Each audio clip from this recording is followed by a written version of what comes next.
విద్వేషాలు లేకుండా వివక్షలు లేకుండా పూర్తిగా కట్టడి చేసి ఎంతో కష్టపడితే ఇవ్వగలిగింది సంవత్సరానికి 75,000 కోట్లయితే మరి ఇవాళ చంద్రబాబు నాయుడు గారు చెప్తా ఉన్న హామీలు ఇప్పటికే 1,40,000 కోట్ల రూపాయలు దాటుతా ఉన్నాయి అంటే ఇక ఆలోచన చేయండి.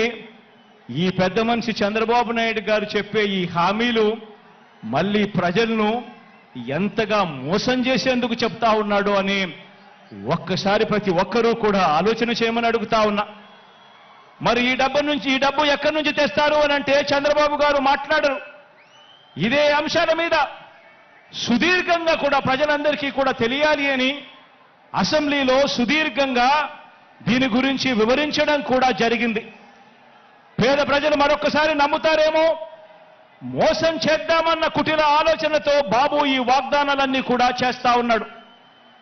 ఎలాగో అబద్ధాలు చెప్పేటప్పుడు ఆ అబద్ధాలకు హద్దులు ఎందుకని, భావదారిద్ర్యం ఎందుకని చంద్రబాబు నాయుడు గారు అబద్ధాలు చెప్పే సిద్ధాంతాన్ని నమ్ముకున్నాడు. నమ్మిన వాడు మునుగుతాడు, నమ్మించిన వాడు దోచుకోగలుగుతాడు అన్నది బాబు సిద్ధాంతం.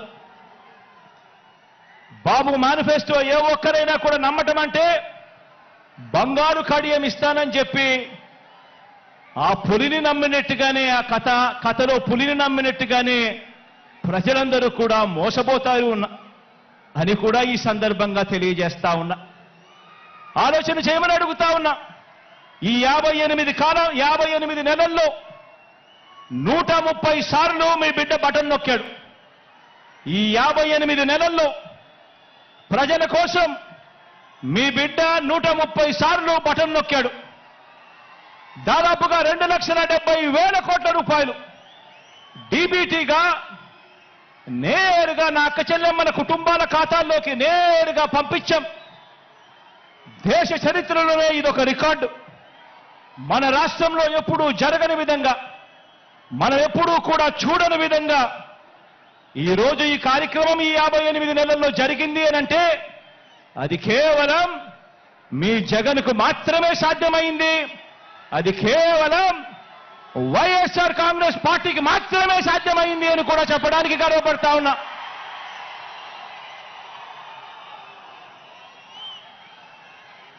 ఇవన్నీ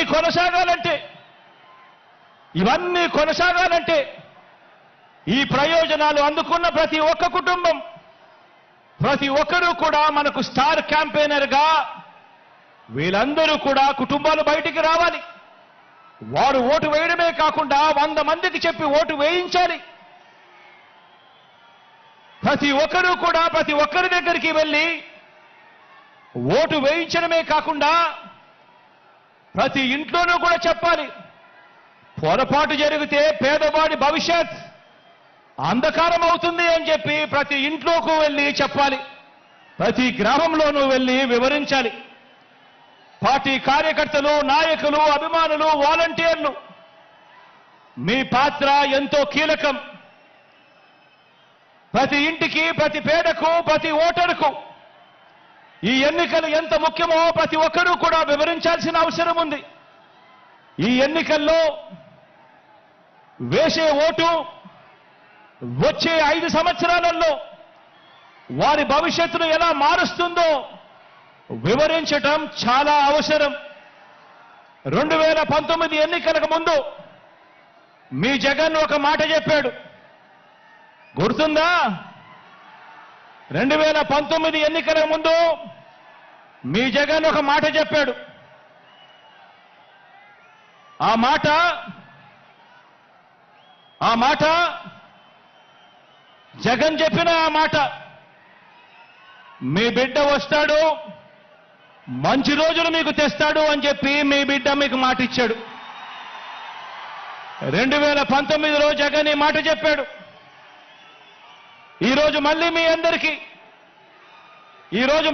అందరికీ 5 ఏళ్ల తర్వాత మీ బిడ్డ మరో మాట చెప్తా ఉన్నాడు.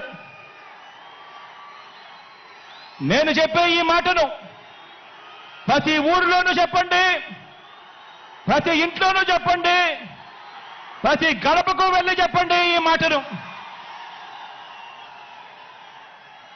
పేదవాడి భవిష్యత్ బాగుపడాలంటే, జరుగుతున్న ఈ మంచి కొనసాగాలి అనంటే మళ్ళీ జగనన్నే తెచ్చుకుందాము అని చెప్పి ప్రతి ఇంటికి వెళ్ళి చెప్పండి. ప్రతి ఊర్లోనూ వెళ్ళి చెప్పండి. ప్రతి గడపకు వెళ్ళి చెప్పండి. పేదవాడి భవిష్యత్ బాగుపడాలంటే, జరుగుతున్న ఈ మంచి కొనసాగాలంటే మళ్ళీ అన్నను తెచ్చుకోవాలి అని చెప్పి ప్రతి ఇంటికి వెళ్ళి చెప్పండి. మన అన్న సీఎంగా తెచ్చుకుందాము. మన అన్న ప్రభుత్వాన్ని మనమే రక్షించుకుందాము. బాబు అనే మాయలోడి వలలో పడవద్దు అని ప్రతి ఇంటికి వెళ్ళి చెప్పండి. మళ్ళీ అన్ననే సీఎంగా తెచ్చుకుందాం. మరింత మంచి అన్నతో చేయించుకుందాం. మనందరి చల్లని దీవెనలతోనే ఇది సాధ్యమవుతుంది అని చెప్పి ప్రతి ఒక్కరికి వెళ్ళి చెప్పండి. మీకోసం నిలబడిన మన అన్న మీద అరడజన్ పార్టీలు బాణాలు ఎక్కుపెట్టాయి. ఆ అవ్వ తాతలకు, ఆ అక్క చెల్లెమ్మలకు, ఆ రైతన్నలకు, ఆ పేదలకు మీ అందరి తరపున జగనన్న నిలబడ్డాడు కాబట్టి ఈ రోజు జగనన్న మీద అరడజన్ పార్టీలు అరడజన్ బాణాలు ఎక్కుపెట్టాయి. అయినా అన్న పొత్తులను నమ్ముకోలేదు. అన్న మనల్ని నమ్ముకున్నాడు. ఆ దేవుడిని నమ్ముకున్నాడు. అన్న ఒంటరిగానే సింహంలో మనందరికీ తోడుగా నిలబడ్డాడు అని చెప్పి ప్రతి ఇంటికి వెళ్ళి చెప్పండి. మన అన్న ప్రజల్ని, దేవుడిని తప్ప పొత్తుల్ని, ఎత్తుల్ని నమ్ముకోలేదు. మన అన్న ఎప్పుడు మోసాలు చేయలేదు, ఎప్పుడు అబద్ధాలు చెప్పలేదు, ఎప్పుడు జిత్తులను నమ్ముకోలేదు మన అన్న అని చెప్పి ప్రతి ఇంటికి వెళ్ళి చెప్పండి. మన అన్న నమ్ముకున్నది తాను చేసిన మంచి జరిగిన ప్రజల్ని మాత్రమే మన అన్న నమ్ముకున్నాడు అని ప్రతి ఇంటికి వెళ్ళి చెప్పండి. మళ్ళీ మన అన్నను గెలిపించేందుకు మనమంతా కూడా చెయ్యి కలపాలి. మనమంతా కూడా ఒక్కటి కావాలి. మనమంతా కూడా సిద్ధం అని చెప్పాలి అని చెప్పి ప్రతి ఇంటికి వెళ్ళి చెప్పండి. సీఎంగా అన్న వస్తేనే నెల 1వ తేదీన మళ్ళీ చిక్కటి చిరునవ్వులతో మన ఇంటికే 3,000 రూపాయల పెన్షన్ తీసుకువచ్చి ఇవ్వడం జరుగుతుంది అని చెప్పి ప్రతి ఒక్కరికి కూడా చెప్పండి. సీఎంగా మళ్ళీ అన్న వస్తేనే ఇచ్చిన ప్రతి ఇంటి పట్టాల్లో ఇళ్ల నిర్మాణం పూర్తవుతుంది అని చెప్పి ప్రతి ఇంటికి వెళ్ళి చెప్పండి. సీఎంగా మళ్ళీ అన్న వస్తేనే అమ్మ ఒడి అనే పథకం కొనసాగుతుంది. చిక్కటి చిరునవ్వులతో మళ్ళీ పిల్లలు బడులకు పోగలుగుతారు అని చెప్పండి. మళ్ళీ సీఎంగా అన్న వస్తేనే చేయూత పథకం అందుతుంది అని చెప్పండి. మళ్ళీ సీఎంగా అన్న వస్తేనే రైతు భరోసాగా రైతన్నకు తోడుగా నిలుస్తుంది అని చెప్పి కూడా చెప్పండి.